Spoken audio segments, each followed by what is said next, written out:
కాంగ్రెస్ ప్రభుత్వ ఏడాది పాలనలో ఆసుపత్రుల్లో మందులు కేసీఆర్ కిట్లు ఇవ్వడం లేదని మాజీ మంత్రి హరీష్ రావు విమర్శించారు. సిద్దిపేటకు కొత్తగా నిధులు ఇవ్వకపోగా గతంలో మంజూరైన నిధులను రద్దు చేసి కొడంగల్ మురుగుకు తీసుకుపోతున్నారని ఆరోపించారు. సిద్దిపేట ఎమ్మెల్యే క్యాంప్ కార్యాలయంలో హరీష్ రావు సీఎంఆర్ఎఫ్ చెక్కులను పంపిణీ చేశారు.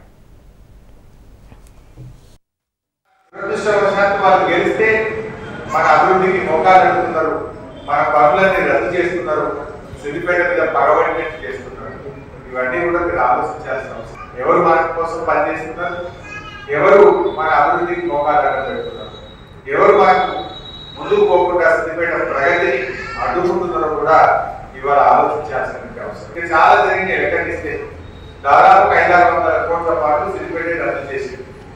వెటనరీ కాలేజీ కావచ్చు, రోడ్లు కావచ్చు, పంచాయతీరాజ్ రోడ్లు కావచ్చు, ఆర్ఎంపీ రోడ్లు కావచ్చు, హాస్పిటల్లో మెడికల్ కేర్ యూనిట్ కావచ్చు, క్యాన్సర్ కూడా ఇచ్చినాయి.